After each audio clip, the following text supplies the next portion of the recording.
y'all. If y'all don't know me already, my name is Splash from Elmhurst. Linked with my guy Stainless probably around 2016, I would say. What do I remember? I remember, man, just chilling outside. It was good times, and niggas just had, you know, dreams, just like every other young nigga. Like, yo, and we should rap. And niggas would do, you know what niggas do? Chill in the park, freestyle, chill wherever you chill at, freestyle. From the schoolyard to after school, smoking blunts, whatever we do. But you know, how many of those people really take it seriously?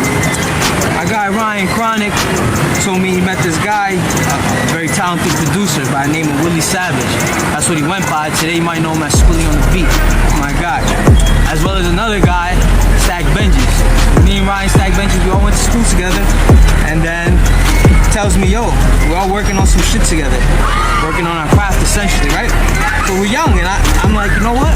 This is a great idea. I'm gonna pull up. About a week after, probably I met Stainless. We go to our guy, Stack Benji's house, and that was the first time, you know, I was really met Stainless, and also really seen him in a musical setting. And that day kind of, you know, helped shape my career and how I saw music going forward. First time I seen somebody really first time I seen a collaborative session, actually, let me say that, you know? Niggas just be making beats or rapping, you know, doing whatever they do, but that's like schoolyard stuff, right? That was the first time I seen like a business meeting, people sitting down, coming from different places to one spot and putting their minds together to create a phenomenal piece of art from the ground up. That was the first time I ever witnessed that. And also what I noticed was that my guy Stainless was actually facilitating the whole situation, from the production, the arrangement, who's doing what, melodies, flow, everything. And I knew he had told me when we met about his tunnel life stuff and how he plans on making something similar to a record company, or maybe I shouldn't say a record company or a label, but you know. Yeah, no, at that time, that was the goal. That was definitely the goal at that time. But that was my first time seeing both a professional music setting, even though, you know, we was in our man's house, but also somebody who really understands how music works, not just as a consumer, but as a creator. Because you could be creative, you know, I met a lot of artists, but a lot of people, they don't even know what they're good at or how to be good at what they're good at until someone helps shine that light on them. And you know, we were just a bunch of young kids, and I saw him, and at that time I didn't even participate. I was just there getting high because those were my guys, but I was watching everything going down, and that was my first taste for making the art. I'm telling you.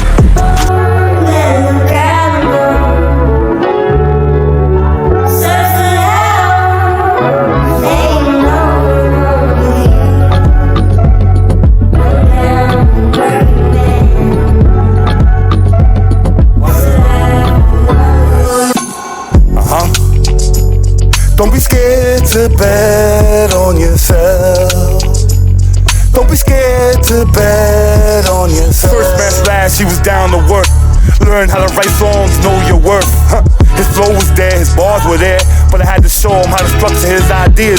Had no fear, went and got the best engineer. Master the sound to make sure your message is clear. Voice is clear, pronounce every word and syllable, and make music everybody wants to listen to.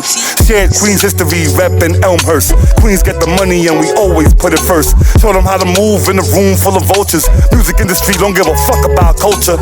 They just want money, and Splash knows numbers. Best math ever, and he ain't no sucker. Told them they ain't got a clue up in them offices of what's moving in the streets where they fuck with us. 5 years in, told him all I know. Hard to let go, but he still needs to grow. Find his own path, I support him regardless, and never get in the way of anyone's progress. I know he's gonna make it, he's born to shine. All he gotta do is just stay on his grind. Soon enough in time, the world will know it. Keep putting pain in and just stay focused, and most important, don't be scared to bet on yourself. Don't be scared to bet on yourself. Don't be scared to bet on yourself. Don't be scared to bet on yourself.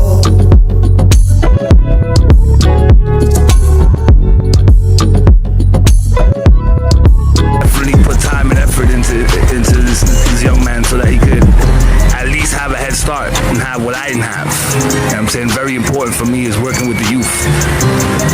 You know, me already at the end of my career, it's not about what I did, it's what I could pass down and the lives that I affected. You know, main thing about this documentary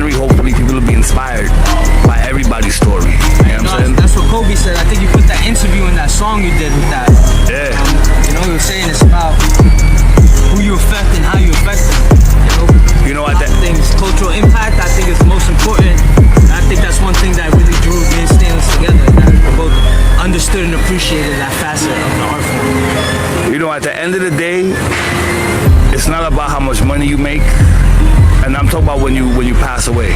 It's not about how much money you make or how much success you've had or accolades. It's about how you affected people that you came in contact with. How were people affected by you as a person and your art form and your expression? That's what leads to your legacy. That's what people really remember. People don't remember if you were rich or if you won Grammys or whatever the case may be. They remember how you affected them when they heard your song or when they just hung out with you or spoke with you on a DM. It doesn't matter. It's all about how you affected their life. You know what I'm saying? That's what people remember, and that's legacy.